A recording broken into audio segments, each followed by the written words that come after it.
এটা কোন জায়গায় হয়? রাজশাহীতে হয়, ময়মনসিংহ হয়। কেশর, কেশর নাকি? আসলে আমি কিন্তু এই ফলটা চিনি। এটা আমি তো দুষ্টামি করছি ভাইয়ের সাথে, আমাদের ময়মনসিংহে হয়।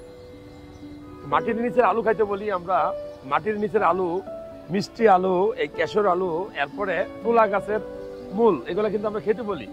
যারা পুরুষ মানুষ, যারা বিয়ে শাদী করছেন নতুন, কেন খাইতে বলি? যে আপনার অনেক সময় যৌবন শক্তি কমতে পারে, স্বাভাবিক, এটা হয় না? তো আপনি ওষুধ খান, অনেক সময় ওষুধ কাজ করতে পারে, নাও করতে পারে, তবে এটা আল্লাহ তাআলার সৃষ্টি ফল।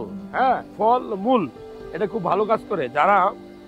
যাদের আপনার প্রিমেচুর ইজাকুলেশন রোগ আছে, ইরেকটাইল ডিসফাংশন রোগ আছে, তাদের জন্য এই আলুটা খুব ভালো কাজ করে। আমি বলবো যে নিয়মিত এই আলু, মিষ্টি আলু এবং মাটির নিচে বা তুলা গাছের মূল আপনি যদি খেতে পারেন, আপনি দেখবেন যে আপনার শরীরে তাকত শক্তি আসবে এবং হরমোন বাড়বে, বীর্যটা গাঢ় হবে। মাশাআল্লাহ, অনেক সুন্দর। কোথায় নিচ্ছেন?